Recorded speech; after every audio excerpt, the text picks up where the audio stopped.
Thank you for listening to CLE Rocks, the music podcast from the birthplace of rock and roll. If you like what you hear, please leave a review on your podcast platform, and more importantly, click 5 stars to help us spread the word. I'm Troy Smith with cleveland.com. Now, on with the show. Okay, Cleveland, from Toronto, Canada, let's have a warm welcome for Mercury recording artist, Rush!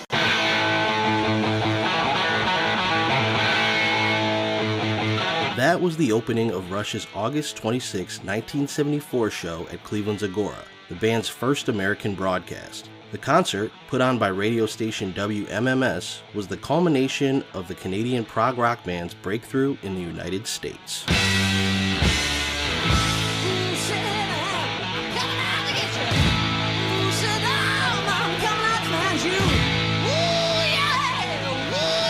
This is the story of how a Cleveland radio station, its music director, and the relatable sounds of Rush's modest debut album set the band off on a path to conquer the world. Hello, Cleveland!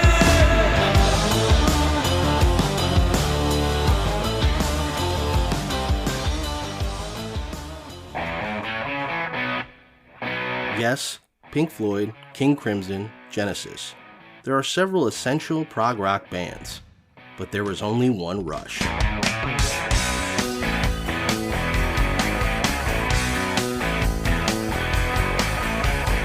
Rush's status as the quintessential progressive rock band was all but confirmed in a 2011 Rolling Stone poll, where music fans voted Rush the genre's greatest band of all time. Music historian and author Pete Chakarian says Rush's appeal lies in the band's commitment to excellence and providing something outsiders could latch onto. I think people recognize the misfit in themselves with them. And as the band continued to grow and explore, they kind of embraced their own misfitness too. You know, they're showing SCTV clips, you know, between songs on the Grace Under Pressure tour. And if you've ever seen any of the videos for, you know, any of their last several tours, they try and embrace this sort of sketch comedy, comedic nerdiness. They know that the people that are listening to them are wired like them as well. And that, you know, that's what makes that connection so special. You know, it's a mutual admiration society. And I think at the same time, you know, the band also was so meticulous and so, I don't want to say perfectionist. They were as much tacticians as they were strategists. They never seemed to want to give the audience anything but 100% all the time. Master craftsmen, and even Neil as a drummer, his drum solos were like incredibly calculated and thought out, and he wasn't freewheeling those. They were all 100% scripted out and planned, and he was very much committed to those. So I think that when you put all of those things together, it really does explain why all of us misfits really connected with them and they connected with us. Rush would get off to a slow start as a band. Formed in the Willowdale neighborhood of Toronto, Ontario, Canada in 1968, the group would round out its lineup a year later with founding members guitarist Alex Lifeson and drummer John Rutsey, along with bassist lead singer Geddy Lee. An early demo tape was rejected by record label after record label in the early 1970s, leading Rush and its management company, run by Ray Daniels, to form their own label, Moon Records, in 1973. The band's first single was a cover of Buddy Holly's Not Fade Away. Well, I'm gonna show you how it's gonna be. Y'all gonna give your love to me. Give me loving every night and day.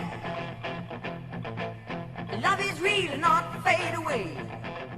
Rush would release its self-titled debut album in March 1974. The album was driven by a raw, hard rock sound comparable to acts like Led Zeppelin and Cream. Rush was still finding its way, remembered Geddy Lee. For years, we were very ambitious in our early days, and we tried desperately to be something other than what we were. And I think now we've kind of come full circle where we're more relaxed about accepting what we are, even though we still try to add influences and evolve.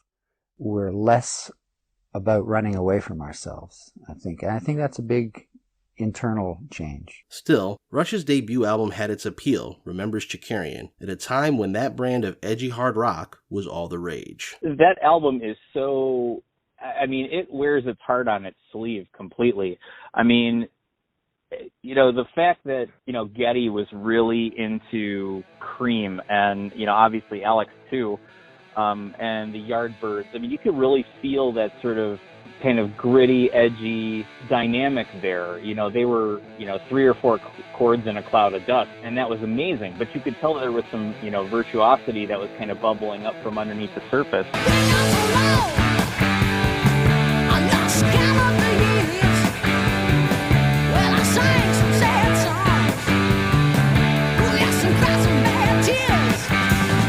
Despite positive early reviews, and the album proving popular with the band's small Canadian fan base, Rush's debut earned a limited release. But for a thriving radio station located in Cleveland, Rush's debut album would prove to be a big deal. The Thundering Buzzer.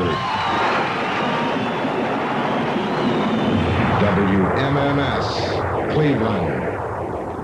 By 1974, Cleveland radio station WMMS had already proven itself an influential force in the industry. The station had helped champion the early careers of artists like the MC5, New York Dolls, and King Crimson. Under the leadership of John Gorman, WMMS would break ratings records and become a platform for emerging rock and roll artists to break through. And there's one time in New York, I'm talking to a record executive, and he's telling me, he says, God, we wish we had in New York what you have in Cleveland. And I'm listening to him saying, this guy's bullshitting me. I mean, this is just jive. But actually what he was saying to me was that Cleveland had, not only did Cleveland have the infrastructure with WMMS, with and the record stores, but we also had all of the right venues, because you could start a band at the Agora or the Smiling Dog, then they'd come back and probably play Music Hall or the Allen Theater, and from there it was Public Hall, then from there it was the Coliseum, then it was, you know, maybe the World Series of Rock or Blossom. But we did have an infrastructure here that you could develop and break acts, and that was unique to Cleveland. Indeed, WMMS's claim to fame up until that point was one of its top personalities, Billy Bass, becoming one of the first disc jockeys in America to play David Bowie, setting the stage for Ziggy Stardust's first U.S. show at Cleveland's Music Hall in 1972. We were in a position where we had to find something new to play, something new that our audience that we loved, that we didn't want to disappoint, something that they would appreciate. And my friend Denny Sanders introduced the album Hunky Dory to me. And I heard the record, and I said, this is it. This is going to take us to the next level. We got to get on this right away. This is the best album out, no matter what. No, they said, but nobody knows it. We're going to get killed playing that record. I said, no, we're not.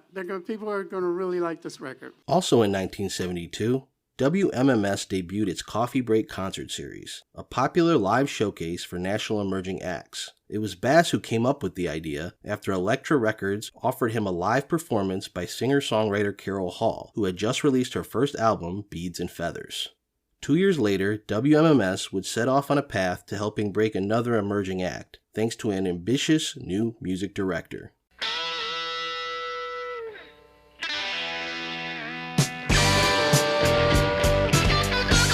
Following the lead of Massachusetts native John Gorman, WMMS would pull much of the talent that would bring the radio station to prominence from the Boston area. One such staff member was music director Donna Halper, a graduate of Northeastern University with an ear for breaking bands. I still was there, and I don't want to do, it was great in the good old days. No, it wasn't, okay? Women were not given equal pay. Minorities were not welcome at many, many radio stations. It was not a golden age, okay? Let's not over-dramatize and turn it into something it wasn't. But on the other hand, there was still a lot of freedom. There was still the opportunity to not just break bands, but to champion bands. You could get behind a group or an artist and be there to see their career take off. Halper brought with her a slew of industry contacts from New England and parts of Canada. In 1974, Halper received a copy of Rush's debut album from Bob Roper at A&M Records. The label had passed on Rush as a signee, but wanted to help out the band's management. Halper immediately took to the album. The band originally kind of conceived of itself as sort of like a bar band, because that's what there was. But they knew right from Jump Street that wasn't where they wanted to stay. When Bob Roper of A&M of Canada sent me a copy of that record, and I played it in the spring of 1974, I knew immediately that these guys had potential and that they were more than like a 3-chord bar band. Moon Records was pushing the song In the Mood as the album's priority track. However, Halper saw something special in the record's closing number titled Working Man.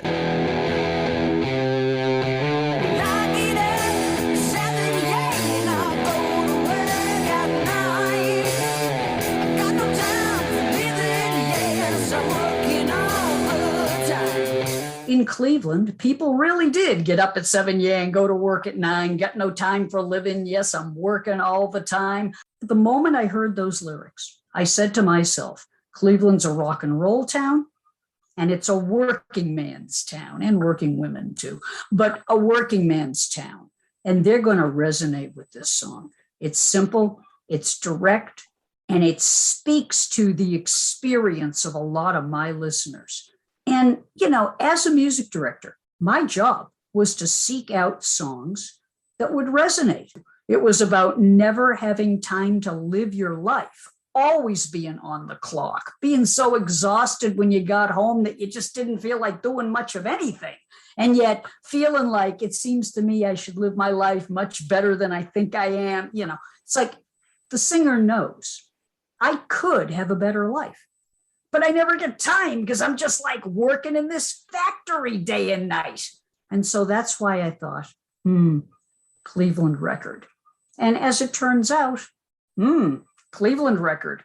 Initial reaction to Working Man from WMMS listeners was tremendous, with many thinking the station had debuted a new Led Zeppelin track, which Chakarian says wasn't exactly a bad thing. People were really hungry for Zeppelin, in 74. And so having a band that came out and kind of kicked the door in like Rush did, they were going to be appealing too, especially in a town like Cleveland, which at the time was and still is to some degree work hard, play hard mentality. That sort of hard rockin' vibe is going to win over every time. Rush's debut album would become a hot commodity in Cleveland, selling more copies at record stores in Northeast Ohio than it did in Canada. Rush's label shipped more copies to Cleveland, where it would become the city's fastest-selling import. I'm running in, I'm running there, I'm looking for a girl. 'Cause there's nothing I need, there's nothing I want more in the whole wide world. Well, I need it quick and I need it now before I start to fade away. That's why I'm searching, that's why I'm looking each and every day. The next step for Rush was to conquer North America. Ray Daniels signed the band to an American booking agency, ATI. That company's executive, Ira Blacker, sent a copy of Rush's debut to Mercury Records, where it caught the attention of A&R Cliff Bernstein. Bernstein immediately reached out to Halper, who had established a tight relationship with the band and its management. So record companies start calling me because I get good relationships with their national promotion people. And some of them are like, this band you're talking about, who's their management? Are they signed? I recommended them to Mercury. I did. Now, I was not the only person that did that, okay? I would be lying to you if me personally. Nah, I was one of. And the reason I did was because I knew their national promotion guy, Cliff Bernstein. Cliff was one of the gentlemen of the industry, and he told me straight up, he said, Donna, if you encourage them to sign with us, we've got Bachman Turner Overdrive. We will make them a priority. We're a small label, but we will make them a priority. They can sign with a bigger label, they'll get lost. They'll be one of 70 other bands doing the same thing.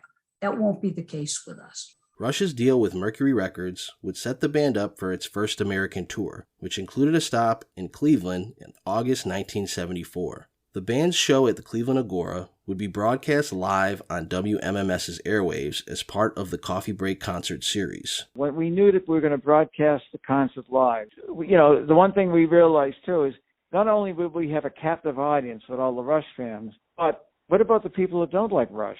Do we lose them for an hour? And, what we saw is that people that even didn't know the band or like the band, they would listen to these concerts.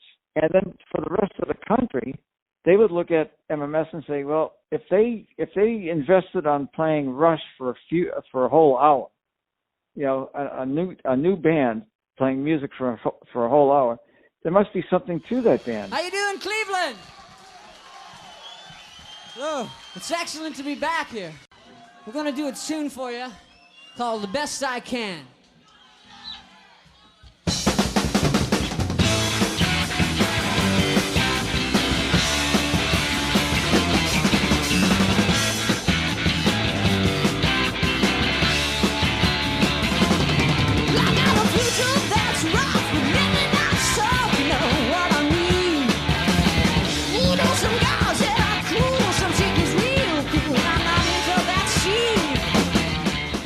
Rush's Agora show was a pivotal moment for WMMS, proving the station could push a new act on the airwaves and have it translate into success for the band on the road. It would set the stage for future acts like Bruce Springsteen, Roxy Music, Fleetwood Mac, and U2 to accomplish the same, remembers Gorman. We had a national reputation, and having that reputation then caused the record labels to look at Cleveland, and every week we started getting calls.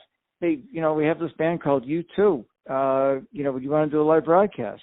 And that's what happened. I mean, the same thing with Springsteen, the same thing with all of these acts. The biggest thing is it made WMMS important to the rest of the country. The 1974 Coffee Break concert was also a pivotal moment for the members of Rush. When the guys in Rush first came to Cleveland and they found that people knew their songs, they were like, we can't get on the air in Toronto. No one will play us. And here you guys are, and people are clapping and shouting, and it was just, this is going to sound sappy, but it was heartwarming. It really made me feel good. It warmed my heart to see these three guys from Toronto get some attention. I loved it. Thank you. Everybody all right? I'd like to do a number called What You Doing.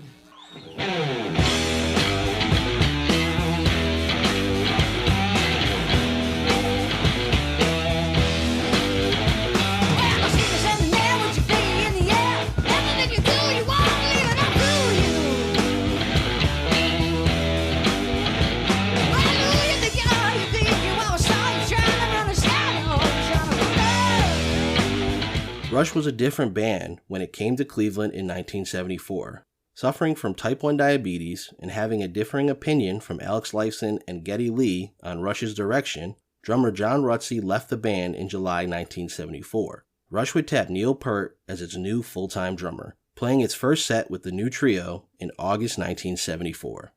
Geddy and Alex, whether John Rutsey had been ill or not, they had a vision for the band that I think was not what Rutsey could do. And I'm not saying that unkindly.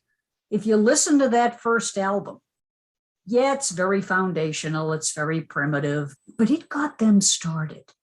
And it led to where they went after that. But the guys knew that lyric writing wasn't their strong suit. They needed more than just a drummer who could drum. They needed someone who could write lyrics. And that's, in the end, what led them to Neil. Peart would become Rush's primary lyricist and the driving force behind Rush's follow-up album, 1975's Fly By Night. The album showcased the complex themes and compositions that would shape Rush's progressive sound moving forward.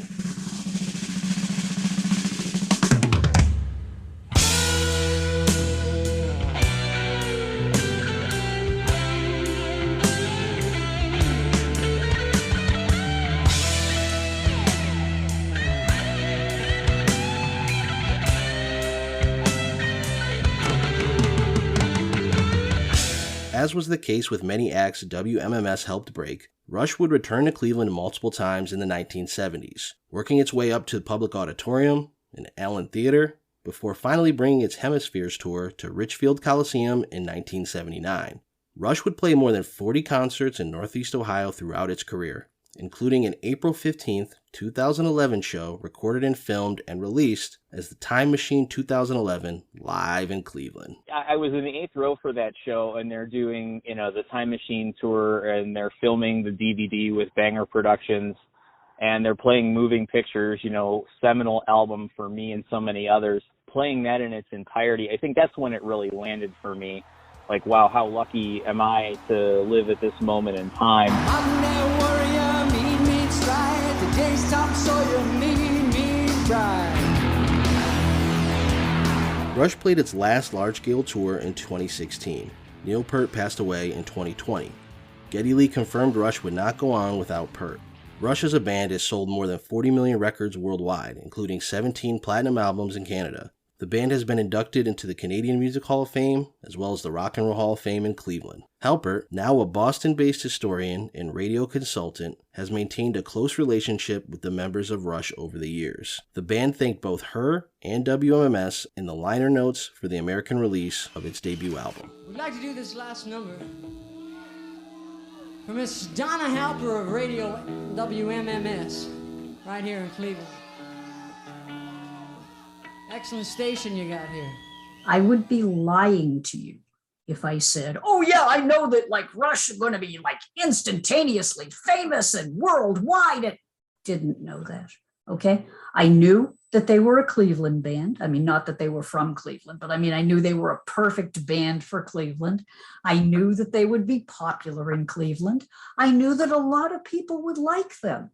What I didn't know was that you and I would be talking, oh my God, close to 50 years later, and there would still be people all over the world whose lives were changed by Rush. And whether Rush are your favorite band or not, there are millions of people to this day who can tell you that Rush did change their lives. And to have been a part of that is a great privilege for me, and it's one I do not take lightly. Thank you for listening to this episode of CLE Rocks. Special thanks to Donna Halper, John Gorman, and Pete Chakarian for their contributions. For more, visit our pages on Spotify, Apple, and all major podcasting platforms. And don't forget to click 5 stars. I'm Troy L. Smith with cleveland.com. Until next time. Are you ready to get your world rocked? Ready! Yes. Are you ready to get your mind blown? Do it! You want to get some neil-peart all up in you? I don't know. Well, prepare to be Rushified!